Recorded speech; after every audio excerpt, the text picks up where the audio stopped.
like I said, there are loopholes here. Prove you were not a virgin first.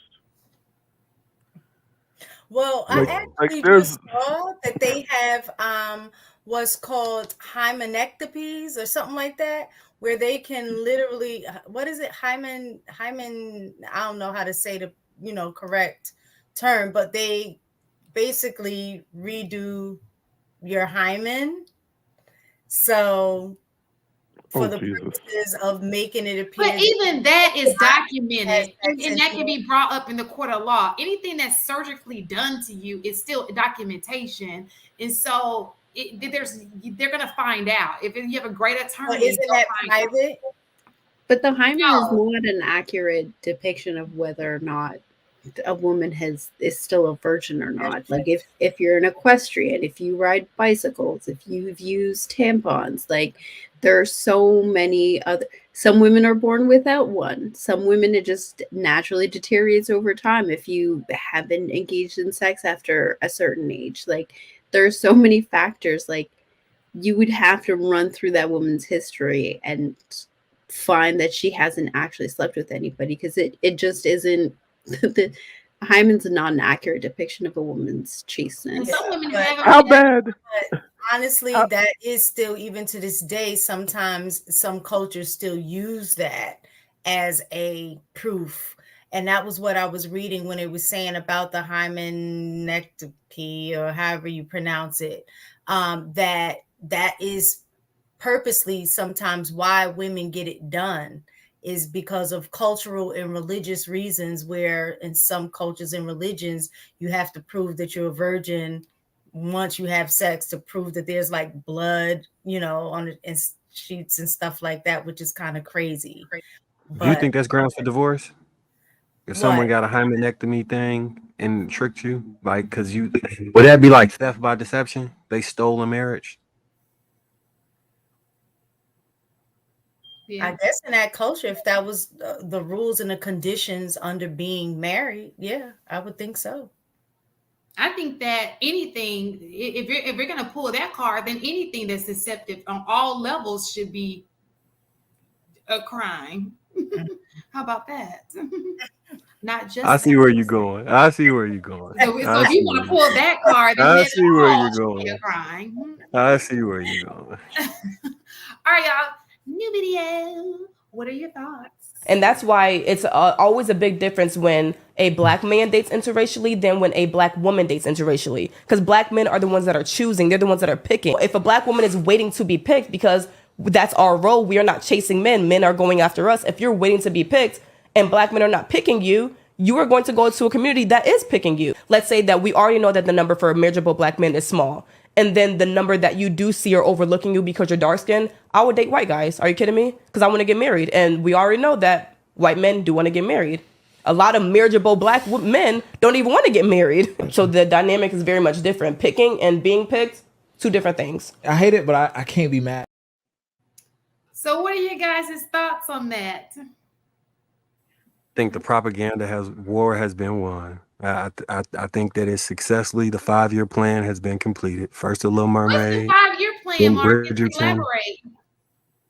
Like when you put something out in media, sports, and entertainment as culturally acceptable, it take about 5 years for it to be adopted as the general standard of operations. At one point, they would say black women were the most race loyal according to statistics, and I've seen it. Like that's in my personal opinion. This is just my opinion. I believe this gender war was manufactured for this specific reason, for that to become acceptable, for that to be the way we move forward. I truly believe that in my heart of And the hearts. commercials are also backing it up. You say the what? The commercials in Lifetime movies. Yeah, commercials, Lifetime movies. I've seen. Dang, who calling you this time of night?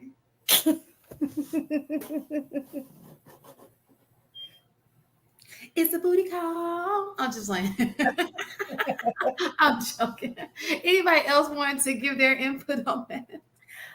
I actually can agree with her statement, but not just to white men. I think just being open to, if your goal is to be married, putting yourself in spaces where marriage-minded men are, whether they end up being Black or white or Hispanic or what have you. Because the truth of the matter is like we hear all the time in these spaces, that the men, the women outnumber the men. All women are not going to be able to, Black women, I'm just saying specifically, that they are not going to be able to get married. So they're telling them to, and when I say settle, I don't mean settle in terms of lowering reasonable standards. That's not what I'm saying. I think that get mixed up when people saying they're settling, but the guy, like that video that showed that the guy meets 80% out of everything that they want, but they still overlook the guy because he's not at 100. You know what I'm saying? I'm not talking about that. What I'm talking about is settling for a dude that don't even meet the minimum standard, right? But is being pushed that even if he doesn't meet the minimum standard, well, if you want to be married, you better just go ahead and take him. I don't think that in general, women or men for that matter should settle under those conditions. When there's options where you can do better to at least get your minimum met. And if the area that you're in or the spaces that you're in, that the men are not open to marriage, and you want marriage and family, it would only make sense to go to where that can happen. That's the bottom line. And so I agree with her statement.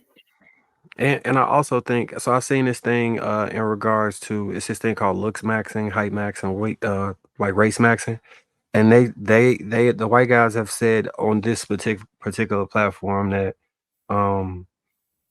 if you are two equivalent men, a Black man and a white man, same salary, income, same level of attractiveness, that across races that they gain an extra point just by being white. And I think a lot of the Black guys who have talked about this say that they feel that you don't have to be cool when you white as you would have to be if you was Black. He wouldn't have to have the swag. He wouldn't have to, all the characteristics and things that you would be held hostage by being a Black man. They don't get held to that same standard.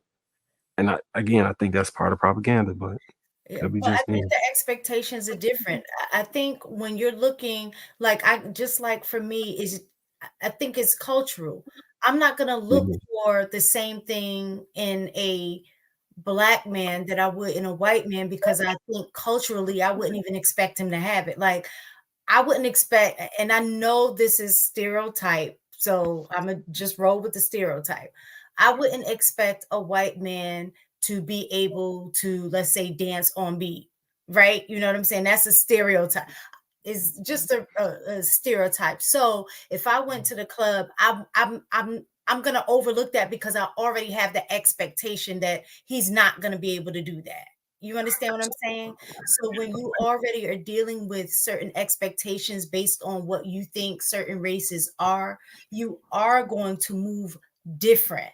So I'm going to hold you to a standard because we're of the same culture. So I know you should at bare minimum have some of the same cultural norms that I'm going to be looking for. But if I go outside of my culture, I'm not going to expect that person is going to have the same cultural norms. So you are technically being judged by a different metric. It doesn't mean it's unfair. It means actually, I think it's fair because I can't expect a white person to have the same cultural norms that a Black person would. Are they cool? Are white boys, right? They're white boys with swag that exists, right? Yeah, but I don't think that they represent the vast majority. If a dude that's Black that's considered a nerd can't get a date, and somebody else can get a date that's the same equivalent, that's not cool because they not Black, that's self-hate to me. In my personal opinion, I think that's self-hate. Well, not from you. I'm saying the people that do. You know what I mean? I'm not talking about you, Miss Taking.